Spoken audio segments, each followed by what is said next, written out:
Жолуксак кандай жакшы, жолуккан кандай жакшы, жолуккан кандай жакшы. Сагынган жүрөк менен, эң жакшы тилек менен, кучактап бекем кызы. Барлық нәрсеге қызығамыз, өзіміздің балдардың билімге қызығуға уақыт.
Rahmat ağay, kut olsun.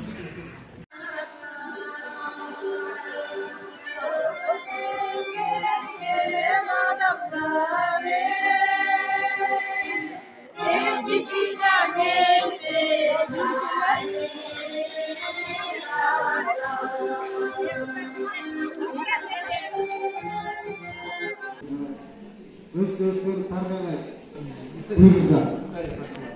Buyurun.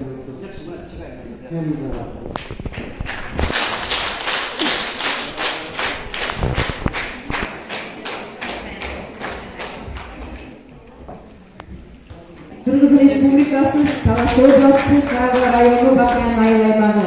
Ырасчылыкка, урматтуу Гапыр Мамандулович, сизге келечек муундарда окутуп тарбиялоодо, мугалимдердин жана ата-энелердин үчүн жакшы максатында жасаган эдегейликтериңиз үчүн Bakyan районунун элинин атынан терең ыраазычылык билдирүү менен бирге сизге чын ден соолук, качпас кайрат, ишиңизге албан ийгиликтерди каалайбыз.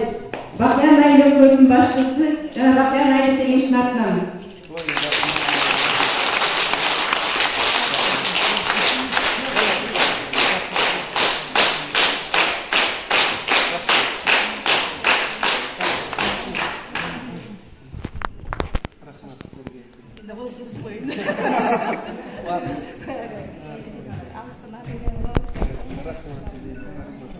Урматтуу бүгүнкү мугалимдер, көрүүчүлөр, окуучулар, мынакей кечээ жылдагы Тарас мамлекеттик университетинде ушу Гапырагай аябай симпозиум өттү. Ал жакка көп мугалимдер катышты. Анан бүгүн бул жака да келип, мисалы үчүн атай сиздерге келип, мындай алтындай убакытын болуп жаткан үчүн биз үчүн да сыймык. Айга чоң рахмат. Эми агай бир киши агайдын мисалы үчүн жакшынакай методдорун угуп, ушуну буюрса мектепке барып иш жүзүн ашырып ата-эне менен иштесин деген ниеттен биз атайын уюштуруучуларды, соцпедагогдорду ана кызыкчы чакырдык да. Эми агай мен айткандай бир киши, мисалы үчүн агайдын ушундай жакшынакай методдорун жайып жүргөн Салтанат Бейшенова деген Талас мамлекеттик билим берүү узундук борборунун методисти. Буга дагы аябай чоң рахмат. Мынакей ушу өзү айткандай эле бул да оңойго турган жок. Ага айтайын ушул жака алып келип сиздердин жолуктуруп атканына. Анан эми ушул мээнеттин баары текке кетпеш үчүн мен дагы сиздерге кайрылып кетем. Агай бүт жака айтып жетише албайт. Агайдын ар бир сөзү алтын. Мына мен агайдын жанында жүрүп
Göz gözleri parmağına kuyruğunuza.